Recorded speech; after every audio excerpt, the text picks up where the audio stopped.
What if I told you that the untapped power of your mind could turn your life into a masterpiece, leading to personal and professional triumph? Welcome back to another episode of Unleash Thyself. This isn't just a podcast, it's a movement. We don't just ponder life's big questions, we find solutions and take action. We don't just dream, we achieve. I am your host, Constantin Morun, and I am so excited to be here today with you to go on this journey to uncover how to work on our mind and how to take it to the next level. Now, if you were with us last week, you've already got a sneak peek at the blueprint of your success, the 4 pillars of self: mental, emotional, spiritual, and physical. I like to say that this is your GPS guiding you through this beautiful journey we call life to reach not just survival, but real lasting victories. So, today, my friends, we zero in on the mental pillar of self. Mental resilience, mental strength, mindset, and so much more. This isn't just theory, this is practical wisdom.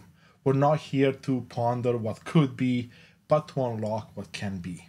We'll take a look at examples from my own life, how I've achieved professional and personal success, but also how I've helped others do the same. So I want you to take a seat and enjoy the ride. Now, in the realm of personal growth, we often get caught up in external strategies. The right books to read, the right career paths to choose, even the right foods to eat. But let's get real for a second. All the choices, decisions, and actions often stem from 2 interconnected places: your mind and your heart. But wait, you might ask me, and you may say, why the heart? Indeed, if the mind is the captain of the ship sailing through the sea of life, then consider your heart as the ship's moral compass or spiritual guide. It's not just about steering the ship, it's about understanding why you're sailing in the first place. Your heart ensures the journey aligns with your soul's purpose, your authentic self.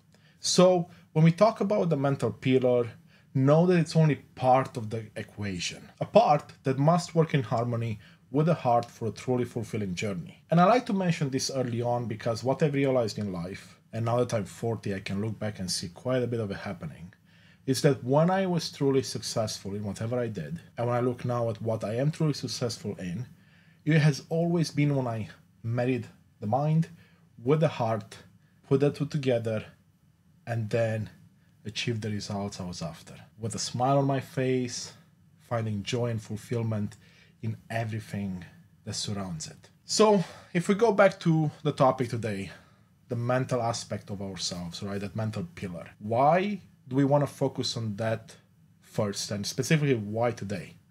Well, for me, it's the nerve center, right? The command hub that controls the rest of your life. It's not just about being smarter, it's about being tuned in, tapped in, and fully engaged with the world, and specifically your world. We're not here to add more fluff or theory to the mental wellness space. There's plenty of that out there, and you can find lots of it.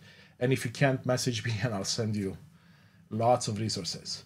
So no, we are here to provide actionable strategies, insights that can lead you to your personal transformation, a rebirth of sorts of your mental faculties that starts and sets the stage for triumphs in every other domain of your life. So if you are ready, let's take a deep breath in, exhale, and let's set the stage for transformation that brings clarity, purpose, sharpens your focus, and enriches your life by bringing you more joy and fulfillment. Ladies and gentlemen, before we jump into today's main topic, the mental pillar, let's address the elephant in the room, the critical missing link in your playbook for success, the 4 pillars of self and finding balance among all 4.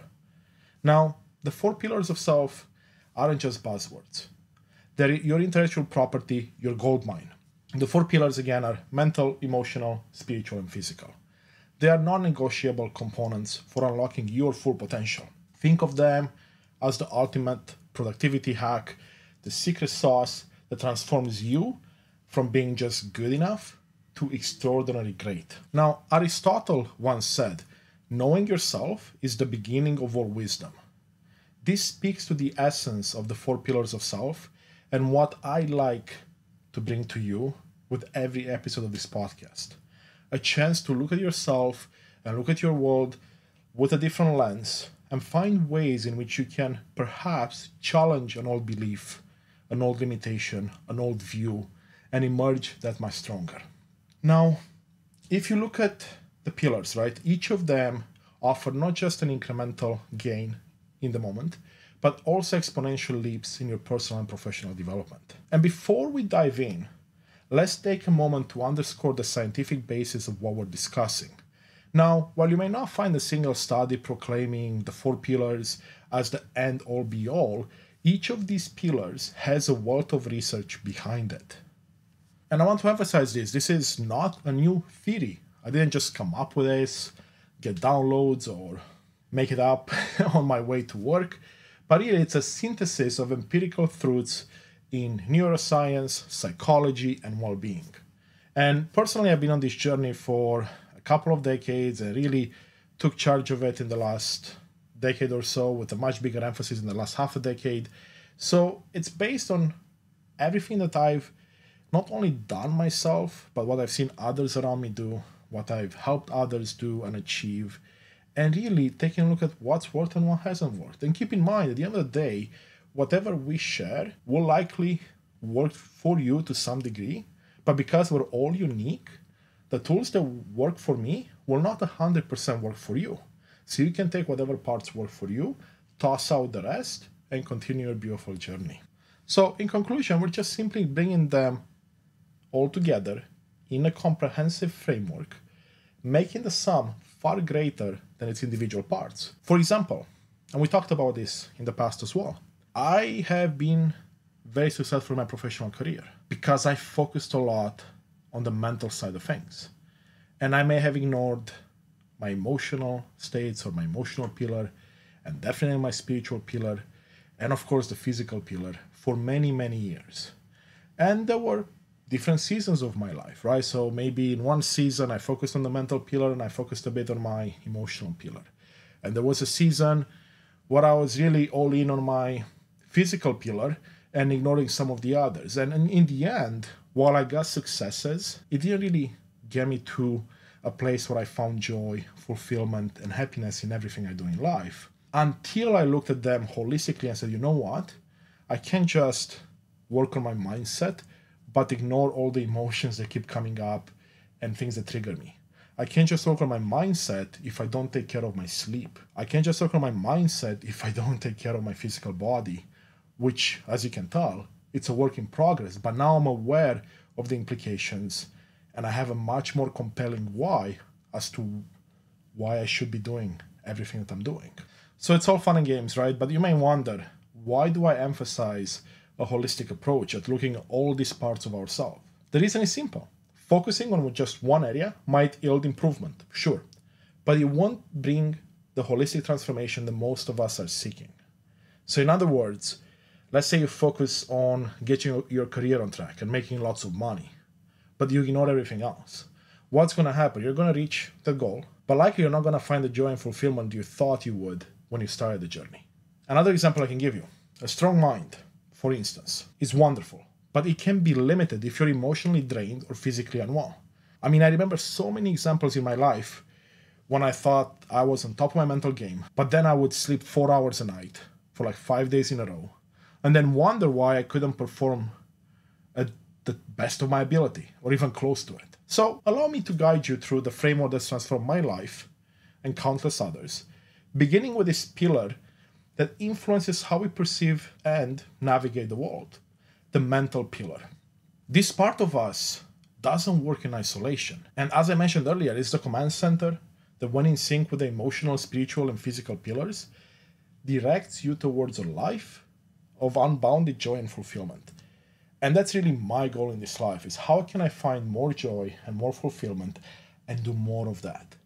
So then every day I wake up, regardless of how rainy or how much negativity there might be in the world, or you name something that you don't necessarily want in your life, you can still find joy, fulfillment, gratitude, happiness in the things that you do. This pillar It involves your thought processes, learning capabilities, problem-solving skills, critical thinking, decision-making, and the ability to adapt in your personal and professional life.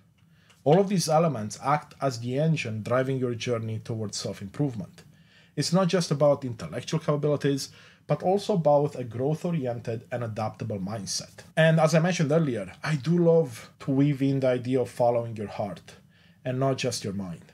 Following your heart can mean trusting your intuition and not just your rational mind, especially when faced with complex decisions. But this simply adds an additional layer to your cognitive functioning, allowing you to blend intellect with instinct. And I know by now you may be wondering, why should I invest in mastering the mental aspect of myself? Well, let me tell you about a study done by Stanford psychologist Carol Dweck, which we'll hear more about in the coming minutes that we'll have together. She found that individuals with a growth mindset are more likely to enjoy challenges, strive to learn, and see the potential to develop new skills. And don't forget, mastery of the mental pillar enhances your capabilities in all the other pillars: emotional, spiritual, and physical, leading to a more harmonious, high-performance life. You may recall that I always talk about how awareness is half the battle. After all, how can you change anything if you are not aware of it? T. Harv Eker, a renowned author, famously said just as much. The first element of change is awareness. You cannot change something unless you know it exists. Awareness is more than just a trend. It's a universal truth that stands the test of time. But awareness and understanding are just the beginning. Mastery, not perfection, is the end game. Let's get one thing straight. I won't be giving away the farm today, or we would be here for multiple days. However, over the weeks and months that we have together on this beautiful podcast, and other podcasts I guest on, and all the other content I'm creating, we'll get deeper and deeper and deeper into each of these pillars until we leave no stone unturned. Now, for today, I promise what you will get is a compelling glimpse into the immeasurable potential locked within the mental pillar. In the upcoming episodes, we're going to continue to dive deep into the remaining pillars of self, starting with emotional, then moving to spiritual, and lastly going to the physical pillar. And then we're going to tie them all together and seeing again how they all connect beautifully and lead you to a much more holistic approach to life, which hopefully will result in bliss and joy and fulfillment. And I say hopefully, in a way jokingly, because I know it will result if you put in the effort, you take the actions, and you find your genius and you work with it. Now, this pillar isn't just about flexing your intellectual muscle. It's also about listening to the whispers of your heart. In essence, as we covered a bit earlier, this pillar encompasses your mindset, your professional skills, your learning abilities, and your adaptability. But we're also talking about how your heart's intuition interacts with your mind's rationality to guide you in personal and professional life. The heart offers an additional layer to cognitive functioning that allows a harmonious blend of intellect and instinct. So let's take a brief detour down memory lane, where one of my own stories might resonate with some aspect of your life. Now, I grew up in Eastern Europe during the communist era, and I found myself in a rigid environment where making mistakes was considered a failure, not a learning and growth opportunity. This led me to develop a fixed mindset, which became a roadblock in my life. It was only during my later years when I moved to Canada, I went here to university, that I realized what was holding me back, but also realized the emotional wisdom my heart could offer. Those were the early days, so I was just scratching the surface of what's possible. Now, by welcoming my heart's intuitive guidance into my mental framework, I began the long journey of transitioning to a growth mindset. So I went to university first for engineering because I wanted to follow in the footsteps of my parents. But then realized that really what I loved was mathematics. So after 2 years of not enjoying engineering, I made a switch to mathematics. So it was really one of the first times in my life when I truly listened to my heart. And I'm thankful for that. Now, when it came to transitioning to this growth mindset, right? It didn't happen overnight. Oh, I wish it did. But no, it took years and years and years of successes and failures and falling down and getting myself back up and trying and learning and relearning and then coming down a bit and then going up again and so on and so forth. But this shift made all the difference. It turned my life's setbacks into stepping stones for growth and helped me form deeper connections and richer life experiences. And really, that's what allowed me to progress my career and try and be successful with various entrepreneurial ventures, like playing poker professionally online and then being a professional poker coach for a while, content creator, then moving into the corporate world, starting as a developer, moving to be a project manager and consultant, and rapidly climbing up the ladder. And now I find myself working as a senior technology consultant for Microsoft. But okay, that's me, right? That was my journey. So you may ask, how did I get there? Like, how have I developed a growth mindset? And am I done with the journey? Well, let me answer that in a couple of ways. First off, I would argue that the journey is never done. You can master an area, but I don't believe one can achieve perfection. After all, we each have different definitions of what perfection is, and the world is always evolving. So there's always opportunity for you to learn more and learn more and learn more. Now, when it comes to the journey from a fixed mindset to a growth mindset, it was a blend of rigorous mental training and listening to my inner emotional cues. Yes, your brain is like a muscle that needs regular exercise, but don't underestimate the power of your heart to offer insights your mind may overlook. Now, through specific mental exercises and intuitive checks, I went from confusion to clarity. So now, before I share with you my top 10 exercises that allowed me to move from a fixed mindset to a growth mindset and truly work on my mental pillar, I want to dive a bit into the beliefs that people have about learning and intelligence, both from the lens of a fixed mindset and from the lens of a growth mindset. And these beliefs were beliefs that I've held dearly in my early childhood to late childhood to my early adulthood, those fixed limitations. And then I transitioned to, of course, the growth beliefs. So let's start with the fixed mindset. And there are 4 I want to highlight. One is intellectual limitations. People with a fixed mindset believe that their intelligence, talents, abilities are fixed traits. They think that they have certain amount of intelligence and that's it. They can't do much to change it. And boy, was this true for me. I grew up in an environment where we were often told, oh, that person is just not smart enough. That person is just not artistic enough. They will never do anything good in their life, or they will never become anything, right? That's, again, cultural perhaps. It's environment. It could be caretakers. It could be anyone that instills that limitation within you. Number 2, fear of failure.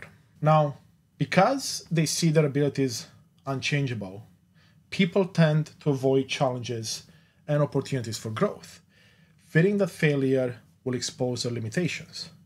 So if you have those intellectual limitations, which most people I've talked to have had them at some point in life, you're likely going to have a fear of failure. And again, I've had many of those in my life, and I still sometimes catch myself where I'll be like, I don't want to do that. And then when I dig deeper, I realize maybe it's a fear of failure, so I can work with it. Now, number 3, external validation. This is one that I did so much in my life. And again, it creeps up every now and then. But now I'm aware of the possibility of it creeping up. I'm aware of what it is, so I can nip it in the bud. Now, what is external validation? Well, people often crave approval and validation from others. And their self-esteem is heavily influenced by external markers like grades, job titles, and other people's opinions. And don't get me wrong, nothing wrong with external validation. It's nice to be recognized, right? It's actually amazing, and we should recognize people for all the amazing things they do.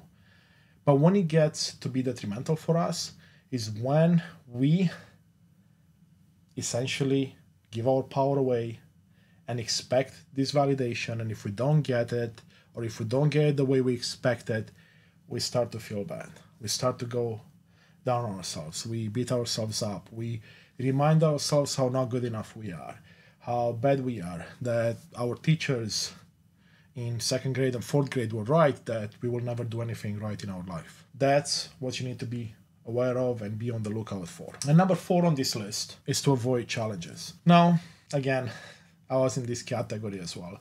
Links up really well with the others that we talked about, right? With especially fear of failure. The need to appear smart often outweighs the need to learn, resulting in the avoidance of hard tasks and the tendency to give up easily. And again, I've been there myself many times in my life.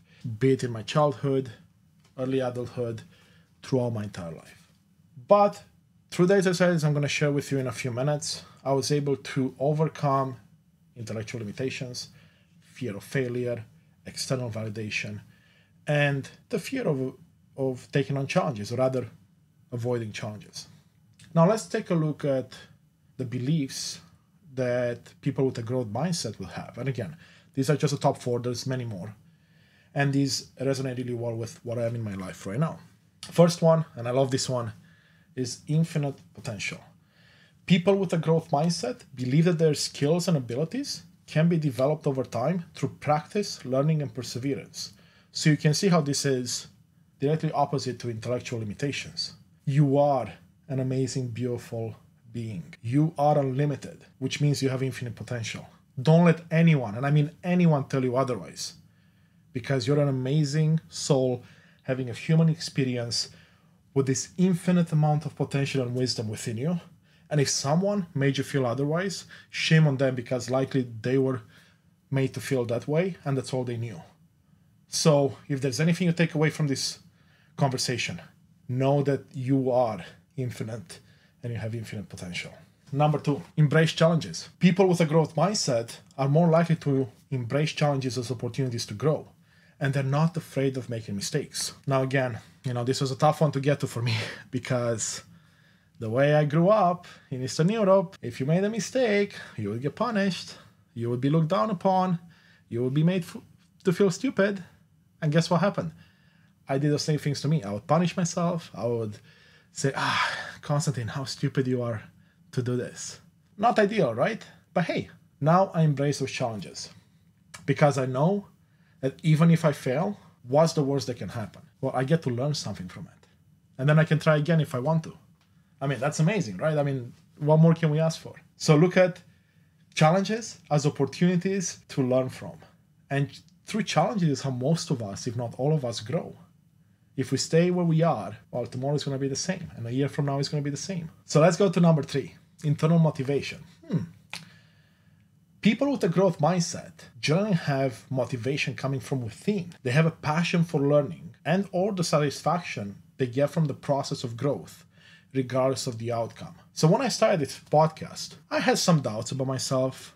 There were times when the fear of failure came up, or the belief that I need to avoid a certain challenge, or an intellectual limitation came up. But I was able to quickly cut those back because I was aware of the potential triggers or how they will show up in my life. And look at how I can motivate myself and see, wait a second, this is something that comes from my heart and the mind together. And I can do so much with this. And we'll talk more about how I overcame that a bit later.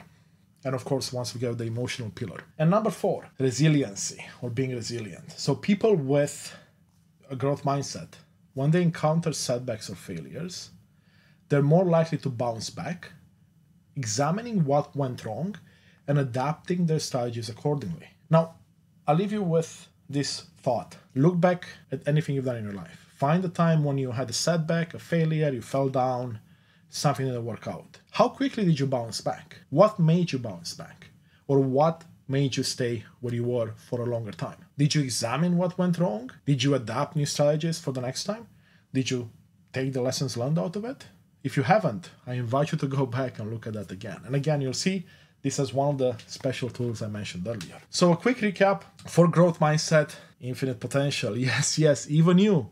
I know you may be rolling your eyes, but even you, infinite potential. Embrace challenges. Find the internal motivation. You have it. Cultivate it. And then resiliency. It's all about mental resiliency. If you can develop that, you will be unstoppable.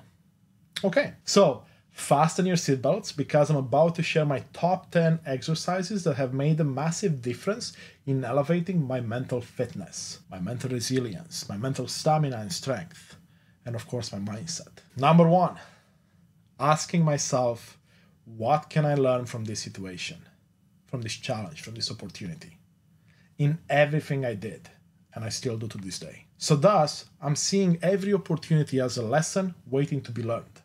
Number 2, reflecting on past experiences to uncover missed learning moments. Now, again, we talked about my upbringing in Europe, right? specifically Eastern Europe during the communist era. I never reflected on my past experiences back then. And when I mean past experience, I mean the ones that you don't want to reflect on because you've been made to feel small. Maybe you feel ashamed. Maybe you feel guilty about. But guess what? Those are the moments and the experiences you want to go back to and see what have you missed. What lesson can you take out of it?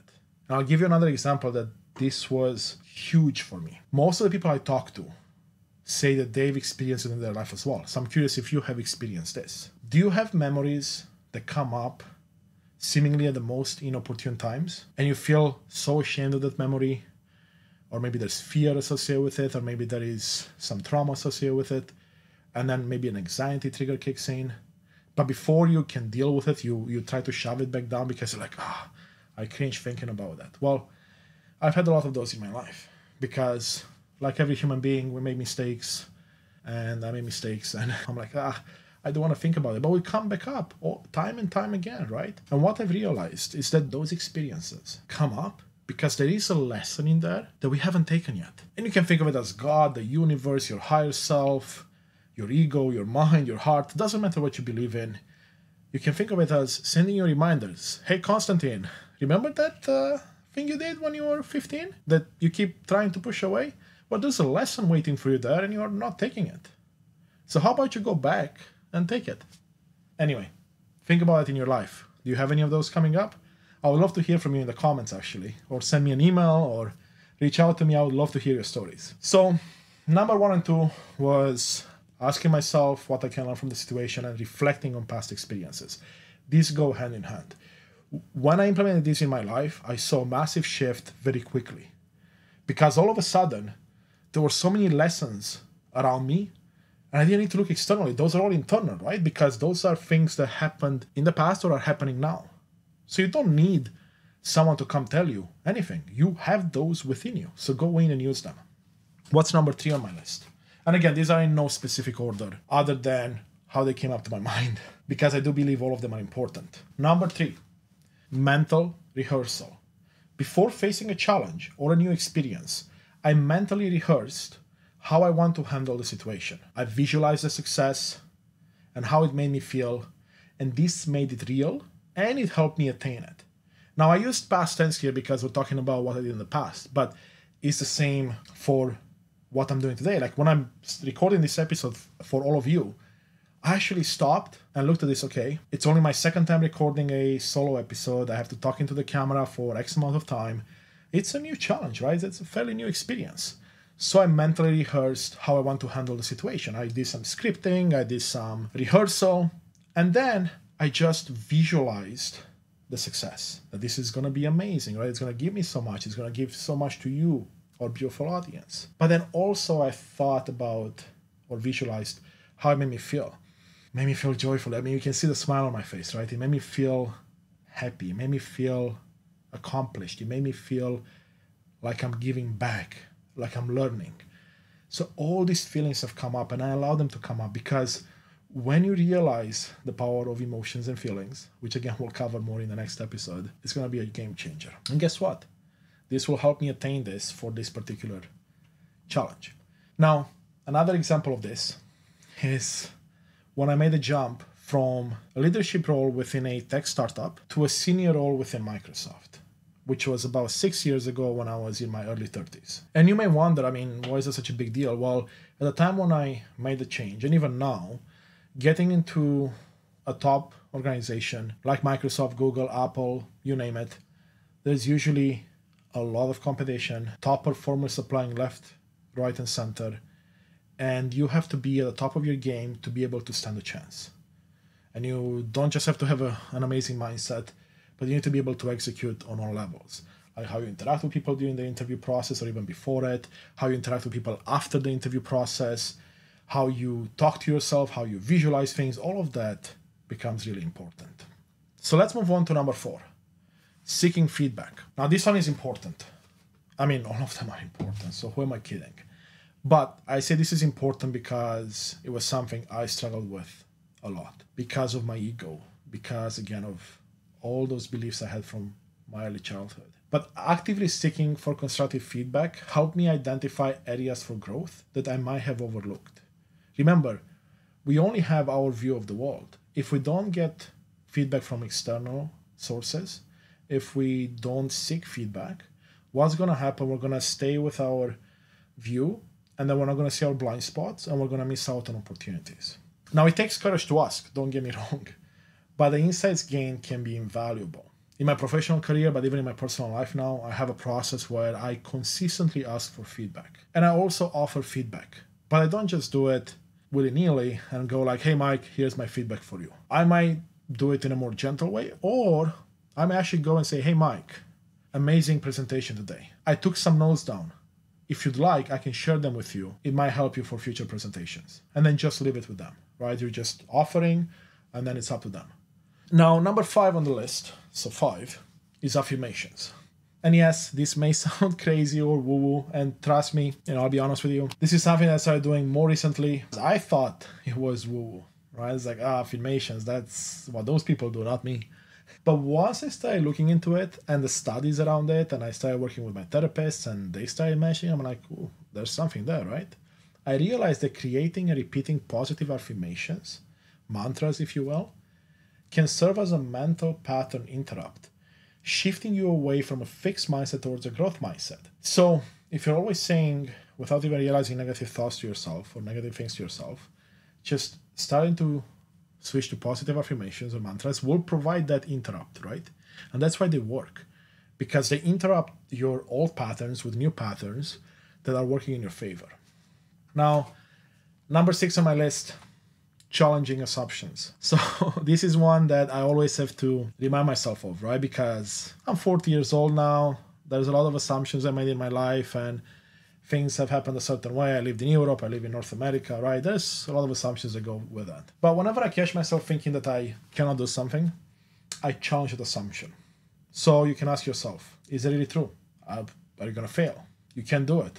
Why? What evidence do you have? What steps can I take to overcome the limitation? But the opposite can work as well. It's like you say, I'm not going to be able to do this podcast because who am I? I'm just someone that works as a technology strategist, not someone that works in the personal development field. I mean, I've been working in the personal development field for a long time as a mentor and coach, but not officially, right? Like I don't have any fancy titles around it. So there were challenges that came up and assumptions on mine. It's like, oh, who am I to be doing this? Well, and what helped me a lot is really asking myself, is that true? What evidence do I have? So I started looking for some evidence. There was some of it, right? Because your brain is like, oh, you asked for evidence? Here it is, because you think that. But then I did something else. I said, well, what evidence is there against it? And oh boy, there was so much more evidence against it. And that literally broke the assumption wide open. And it allowed me to do or be, or all of them, be like, wow, okay, I can do this. Not only can I do it, I have to do it. And I will be amazing at it. Right? So challenge your assumptions and see how far you'll go. And I smile here because I know you'll get very, very far. Number 7, breaking tasks into smaller steps. When facing a complex issue or a big project, breaking it down into smaller, manageable tasks can make it easier to tackle and reduce feelings of overwhelm, promoting a growth-oriented approach. Now, there's an amazing book that changed the way I see tasks and the way I started to break them down. And that book is Atomic Habits by James Clear. And I'll mention this as one of the top 5 books I would recommend for this pillar later in the video. Now, number 8, curiosity over judgment.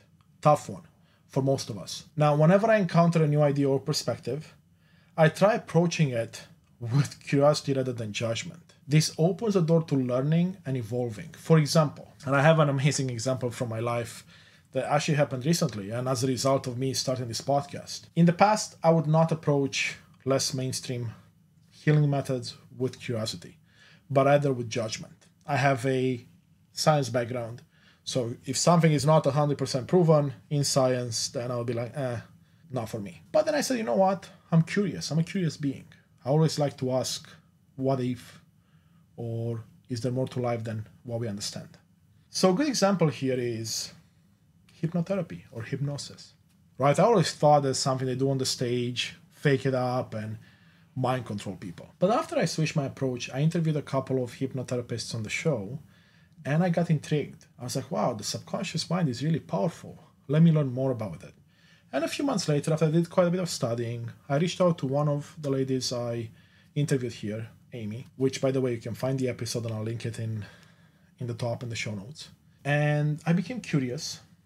And I said, hey, Amy, I would love to try a hypnotherapy session. Now, mind you, I'm in Canada, she's in the US, so we had to do it over Zoom. And boy, what an experience. I had no expectations going in.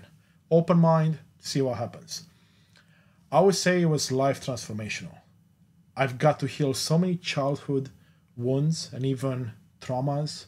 And then with the following sessions that we did, I even got to heal past life traumas, which is a concept that I was not even aware of. And again, there are episodes you can find in our podcast list if you're interested in that stuff.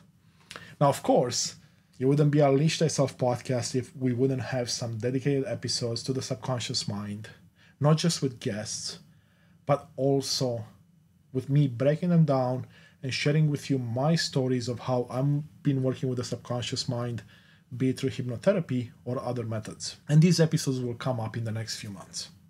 Okay, so we're up to number 9 now. I don't even know how many fingers I'm going to show here, but I should be showing 9.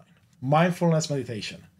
Practicing mindfulness can help you become more aware of your thoughts and feelings, making it easier to change your mindset from a fixed to a growth orientation. And I cannot tell you how impactful this has been in my life. It hasn't been in my life for very long, but in the short amount of time, a couple of years or so, it's been transformational. And this practice evolves. There are so many ways to do this, and we have so many beautiful episodes that you can go back to. One of our first few episodes was with Seth Monk, who spent a decade plus being a monk and meditating, so you can learn from him. Next week, we're going to have an episode with Tom Cronin, who's a master meditation teacher, some beautiful insights, and then we're going to have even more episodes down the road. And of course, we'll do an individual episode as well about my own practices and what I have found. So number 10, yes, we're at the end of the list. Journaling. Taking time to write down my thoughts, fears, and ambitions offered clarity and a new perspective on my challenges and opportunities for growth. Documenting my wins also reminded me of my growth over time and allowed me to celebrate all that I have achieved. Okay, so we made it through the list, through all 10, but I like to give away a bonus every now and then. So let's look at number 11. Celebrate your successes. Remember, we are in a marathon, not a sprint. You're looking for mastery, right? Which means it's going to take time. There will be ups and downs. So it's important to celebrate your successes. Take a moment to acknowledge how far you've come, how you've changed for the better, and how that impacted you and those around you. So let's do a quick recap of the 11 tools I shared with you and their values, right? 1, asking myself what I can learn from this situation in every experience that I go through life. Number 2, reflect on past experiences to uncover missed learning moments. Look back in your life and see where you missed something and see what the lesson was. Number 3, mental rehearsal. Before facing a challenge or a new experience, mentally rehearse how you want to handle the situation. Visualize it. Visualize the success, how it makes you feel, and that will make it more real. Number 4, seek feedback. Actively asking for constructive feedback helps you identify areas for growth that you might otherwise overlook. It takes courage to ask, but the insights can be invaluable. Number 5, affirmations. Yeah, we talked about how I thought they were woo as well, but there's research into that. There's science now proving it. It's all about creating positive affirmations in your life, mantras that serve as a mental pattern interrupt, shifting you away from a fixed mindset towards a growth mindset. Number 6, challenging assumptions. Whenever you catch yourself thinking, I can't do this, well, challenge that. Ask yourself, is it really true? What evidence do you have? What steps can you take to overcome the limitation? And then, of course, ask yourself, what evidence do you have against it? Like, if you can do something, what evidence do you have that you can do it? 7, breaking tasks into smaller steps. Well, when you face a complex issue or a big project, break it down into smaller, manageable tasks. That's it. Simple as that. 8, curiosity over judgment. Whenever you encounter a new idea or perspective, try approaching it with curiosity rather than judgment, because this will open the door to learning and evolving. We're getting close. Number 9, mindfulness meditation. Practicing mindfulness can help you become more aware of your thoughts and feelings, making it easier to change your mindset from a fixed to a growth orientation. And number 10, taking time to write down your thoughts by journaling. You write down your thoughts, your fears, your ambition, because they will provide you more clarity and likely a new perspective on your challenges and opportunities for growth. But also you can document your wins so they can remind you of all the beautiful things you have achieved. And the bonus, 11, celebrate those successes. I just mentioned them above, right? You're in a marathon, not a sprint, not a race. That's 5 months or 6 months or 2 weeks or 10 years. There will be ups and downs. So it's important to celebrate your successes. Take a moment and acknowledge how far you've come, brothers and sisters. Acknowledge that. How you've changed for the better and how that impacted you and those around you. So now that we looked at some of the tools that have been transformational for me, you may be thinking, hold up. You are sharing tools that work for you, but why should I care? Why should I care about the mental pillar? Great question. It's a question that I often get asked by my mentees and clients. Why should I care? Why bother with mastering mental resilience, strength, mindset, or mental fitness? Well, get ready to drop these questions for good as we delve into why it's non-negotiable for a fulfilling life. According again to Carol Dweck, who is a Stanford psychologist, individuals with a growth mindset are more likely to embrace challenges, persist through difficulties, and see setbacks as opportunities for learning. This mindset goes beyond mere intellect. It's about fostering a comprehensive approach to personal and professional growth. A growth mindset allows you to adapt and evolve, which is crucial in both your personal and professional life. You might be asking, okay, that's great, but why should I specifically care about the mental pillar? You just talked about growth mindset again. Well, let me spell it out for you. Imagine 2 people faced with the same life-altering decision. For example, considering a new job or ending a long-term relationship. One person is crippled by fear, indecision, and worry. The other takes a challenge head-on, assesses the pros and cons, and makes an informed decision, guided not just by rational thinking, but also by a clear sense of purpose and an intuitive connection to their deepest desires. Now, who do you think will move ahead faster, both personally and professionally? What if these 2 people were applying for the same job or were looking to date the same person? Well, I think the answer is obvious. Mastering your mental pillar is more than just intellectual horsepower. It's about aligning your mind and heart, crafting a clear direction and purpose for your life. It's like having a supercharged engine and an unshakable GPS in a race. It doesn't just make you faster, it makes you unstoppable and purpose-driven. Now that we looked at why you should care, let's dive into the secret vault of life's learning opportunities, formerly known as mistakes, and unlock the transformational power they hold for your mental resilience. Have you ever felt like a deer in the headlights from too many choices when choosing what to eat or what to watch? I know I have. But that's also called analysis paralysis. So you likely found yourself in front of Netflix one day, scrolling endlessly through options and ultimately watching nothing. Or perhaps you wanted to eat out but couldn't pick up from the endless options. Well, that's analysis paralysis in a simple everyday form. Too many options, too much thinking, zero decision making. Sounds familiar, right? Don't worry, we've all been there. The good news is breaking free is not only possible but also simpler than you think. Here's how. 1. Prioritize options. List down your choices and evaluate them based on how well they align with your goals. Select the top 3 to focus on. Number 2. Time box your decision making. Limit the amount of time you spend making a decision. Once the time is up, make the best choice based on the information you have. Or like I sometimes do, toss a coin. Number 3. Talk it out. Sometimes vocalizing your thoughts to a trusted person can offer a fresh perspective that helps you arrive at a decision more quickly. So for example, when my partner is not around or my friends, I look to my dogs and I say, hey Raven, hey Oreo, which decision should I go with? Now of course, they can talk back with me, but it's a fun exercise that I get a giggle out of every now and then. Okay, all jokes aside, let's switch gears a bit and talk about that enemy within. Yeah, You won't believe how much it's holding you back. I know it's been holding me back so much. And you may ask, who's that enemy? It's negative self-talk. A friend of mine and someone I have been mentoring over the last few years, a highly skilled software developer, consistently told himself that he's just not a people person. And guess what? His skills never got the recognition they deserved because he avoided any scenario requiring interpersonal skills. He missed out on promotions, collaborations, and significant projects.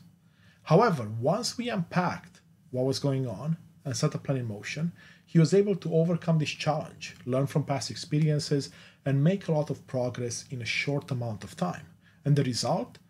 He earned himself a big promotion to a leadership role within 3 months of starting to actively work on his mental pillar and all the other pillars and the harmony between them.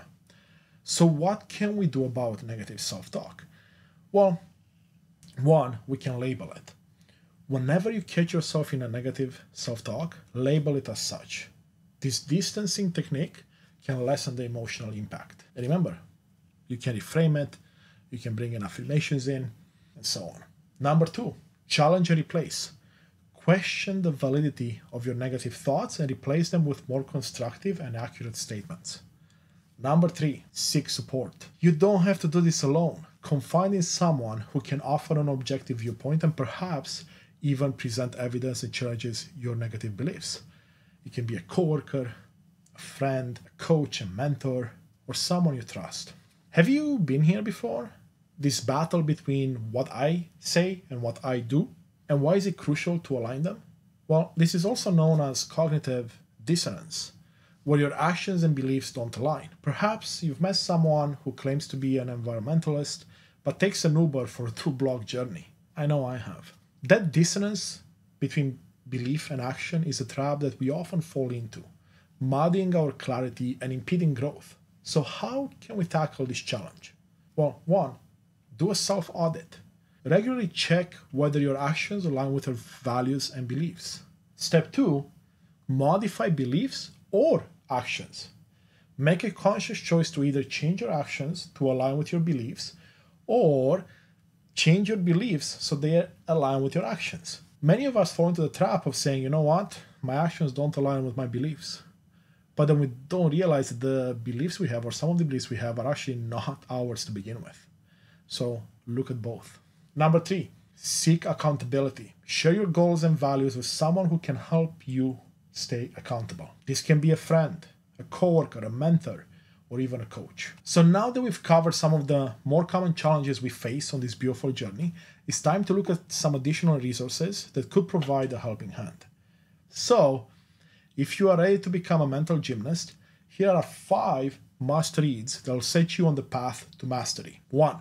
Mindset, the New Psychology of Success by Carol S. Dweck. Dweck presents a revolutionary idea of the growth mindset, which allows for adaptability and evolution. This book challenges you to alter your mindsets towards failure and success, ultimately transforming your mental game. Number 2, Thinking Fast and Slow by Daniel Kahneman. This masterpiece dissects human thought processes into 2 systems: fast, intuitive thinking, and slow, logical reasoning. It sheds light on how these systems can both aid and interfere with decision making, offering insights into mastering your thought patterns for better life choices. Number 3, Atomic Habits by James Clear. Clear's book teaches you the science of building good habits and breaking bad ones. By focusing on small, atomic level changes, you can engineer large-scale transformations across every aspect of your life, and of course, especially in your mental faculties. Number 4, The Art of Thinking Clearly by Rolf Dobelli. This book is a catalog of cognitive errors and biases that often trip us up. This book was transformational for me because it allowed me to realize that I had some biases and cognitive errors that I wasn't necessarily aware of before. He offers concise explanations and actionable advice on how to navigate life's challenges without falling prey to common mental traps. Number 5, Deep Work, Rules for Focused Success in a Distracted World by Cal Newport.